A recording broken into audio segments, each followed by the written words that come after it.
प्रदेश के लोगों को देने का काम। दलित चेहरे हैं चंद्रशेखर आज़ाद रावण, उनका पटना में सभा हुआ, उन्होंने ऐलान किया कि 2025 में वह भी चुनाव लड़ेंगे। जिस तरह से एनडीए में मांझी जी हैं, पासवान चिराग पासवान जी हैं, तो क्या इंडिया गठबंधन में उन्हें शामिल करने का ऐसा अवसर दिया जाएगा? मुस्लिम लालू यादव की पार्टी को वोट देते आ रहे हैं, हमेशा उन्हीं को देते हैं, लेकिन उन्होंने आपके लिए क्या किया? जेडीयू तो गिनाती है, फहरिस्त देती है, लंबी लिस्ट जारी करती है। लालू जी मुख्यमंत्री थे तो सबसे पहली बार अल्पसंख्यक कल्याण मंत्रालय का गठन पूरे हिंदुस्तान में पहली बार बिहार राज्य में ही हुआ। उसको देख के केंद्र ने अडॉप्ट किया। आयोग, अल्पसंख्यक आयोग का गठन भी उसी समय हुआ और उनकी नीति का हम लोगों ने हमेशा से कड़ा विरोध किया है। राष्ट्रीय जनता दल ही ऐसी पार्टी है जो आज तक बीजेपी से कभी कॉम्प्रोमाइज समझौता नहीं किया। हम लोग लड़े हैं और हम लोगों पर भी बीजेपी ने ईडी, सीबीआई, इनकम टैक्स लगाया, लेकिन हम लोग डरे नहीं और हम लोग अपने विचारधारा से कभी समझौता नहीं कर सकते। हम लोग मुद्दे की बात करना चाहते हैं, अमन चैन की बात करना चाहते हैं, भाईचारे की बात करना चाहते हैं, प्रगति की बात करना चाहते हैं, सकारात्मक बात करना चाहते हैं, नकारात्मक नहीं। मुद्दा क्या है? पढ़ाई, दवाई, कमाई, सिंचाई। महंगाई है, बेरोजगारी है, गरीबी है, लोगों को अच्छा दवा मिले, इलाज हो, अच्छी शिक्षा मिले, यही असल मुद्दा है। तो कोई भी अगर राजनीति में है तो बातें तो इसकी होनी चाहिए। हम या कोई और राजनीति में जो बैठे हैं वो धर्म गुरु तो है नहीं जो सबको पाठ पढ़ाए। हम लोग तो राजनेता लोग हैं और राजनेता लोगों का धर्म बनता है कि अपने काम को वो गिनाएं, उनका क्या एजेंडा है। तो धर्म की, जात की राजनीति बीजेपी करती रहे, हमको काम की राजनीति करनी है। तेजस्वी जी की लड़ाई सीधे एनडीए से है, जेडीयू है या बीजेपी है? बीजेपी की सबकी लड़ाई हमी से है। अगर आप देखा जाए एक तरह से तो सबकी लड़ाई हमी से है। आज हमको रोकने के लिए सब लोग एक हो रखे। एनडीए का कुनबा बढ़ता जा रहा है, आप देख रहे हैं, लेकिन हम लोग मजबूत हैं, महागठबंधन इंडिया मजबूत है, तभी तो वो सब लगे हुए हैं रोकने में। लेकिन एक बात सर आती है, जब भी मुस्लिम बस्ती लोग नेता जाते हैं, चाहे किसी पार्टी के हो, तो मुसलमानों को एक बात समझाने की कोशिश करते हैं कि आप लालू यादव की पार्टी को वोट देते आ रहे हैं, हमेशा उन्हीं को देते हैं, लेकिन उन्होंने आपके लिए क्या किया? जेडीयू तो गिनाती है, फहरिस्त देती है, लंबी लिस्ट जारी करती है। आपको नहीं पता है या नौ पीढ़ियों को नहीं पता है, जब लालू जी मुख्यमंत्री थे तो सबसे पहली बार अल्पसंख्यक कल्याण मंत्रालय का गठन पूरे हिंदुस्तान में पहली बार बिहार राज्य में ही हुआ। उसको देख के केंद्र ने अडॉप्ट किया। आयोग, अल्पसंख्यक आयोग का गठन भी उसी समय हुआ जब सब लोगों ने देखा।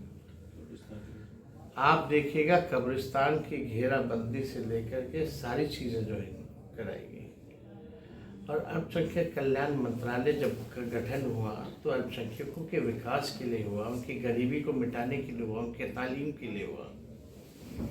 समय कई हॉस्टल्स बने, शुरुआत तो वहीं से हुआ। तो लोग जो कहते हैं उनको कहने दीजिए, लेकिन आज भी मेरा मानना है कि सीमांचल के इलाकों में, कोसी के इलाकों में, बिहार में अल्पसंख्यक समुदाय के लोगों में भारी गरीबी है और हम लोगों की सरकार बनेगी तो इसमें विशेष तौर पे लोगों का ध्यान रखा जाएगा। आर्थिक न्याय का दौर। अब मान लीजिए माई बहन योजना हम ला रहे तो लाभ तो उनको भी मिलेगा। हर धर्म, हर जात के जो ज़रूरतमंद महिलाएं हैं, बहनें हैं, उनको मिलेगा। उनके तालीम पर जो है विशेष तौर पर हम लोग ध्यान देंगे ताकि अच्छे से एजुकेट हो सके। और यही नहीं, हम लोगों ने ये भी निर्णय लिया कि हम लोग जो है इसको लेकर के, चाहे कोसी हो या सीमांचल हो, डेवलपमेंट अथॉरिटी का गठन हम लोग करेंगे। और इस बात को हम जब 17 महीने सरकार में थे तो मुख्यमंत्री से भी हमने बोला था कि हम लोगों को बनाना चाहिए, लेकिन उन्होंने इस पर ज़्यादा गंभीरता नहीं दी। लेकिन जब फुल फ्लेज जब सरकार बनेगी तो सीमांचल और कोसी के लिए हम लोग डेवलपमेंट अथॉरिटी का गठन भी हम लोग कराएंगे। सर जातीय जनगणना आपने करवाया और अभी विधानसभा चुनाव 2025 के आने वाले हैं। क्या उसे मद्देनजर रखते हुए मुसलमान प्रतिनिधि को मौका दिया जाए? ये मिलना चाहिए।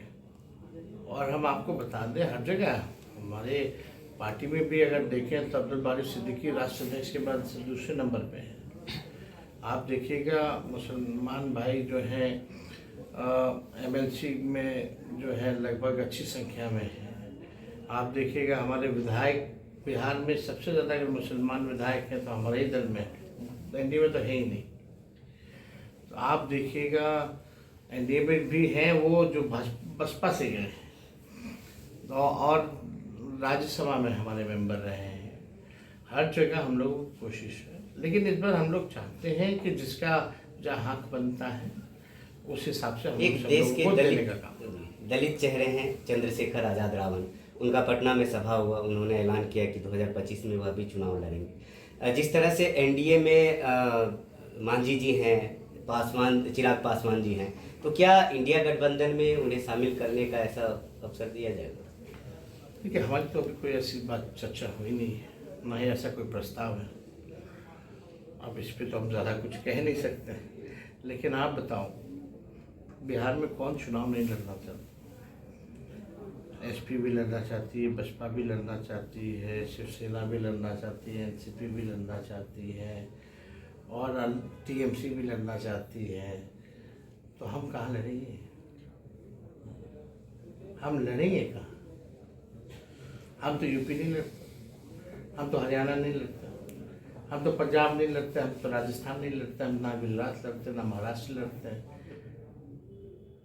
ना बंगाल लड़ते, हम तो बिहार और झारखंड लड़ते। लड़ेंगे कहाँ हम पे?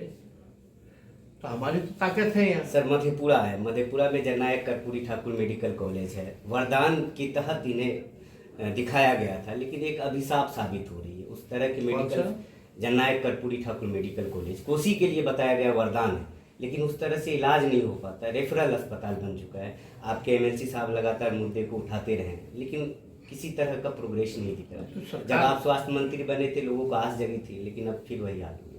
अब देखिए इसमें तो सरकार में आने के बाद ही कुछ सुधार लाया जाएगा। हम लोग तो रात अस्पताल में जाके छापा मारते थे और हमारी कोशिश थी कि जिला के जो लोग हैं जिला में ही रह जाए, पटना रेफर ना करना पड़े। इसके लिए हमने रेफरल पॉलिसी भी लाई थी स्वास्थ्य विभाग में, वरना डॉक्टर जो है सबको रेफ़र कर देते थे। तो एक पूरा एसओपी तैयार किया गया था कि किस किस आधार पे जो है आप रेफ़र कर सकते हैं। अगर उसका अनुपालन नहीं हो रहा तो जो सरकार में बैठे हैं वो लोग गंभीर नहीं है, उनको कोई चिंता नहीं है लोगों की। सर मधेपुरा के कई मुस्लिम लीडर जो हैं, रहनुमा हैं, उन्होंने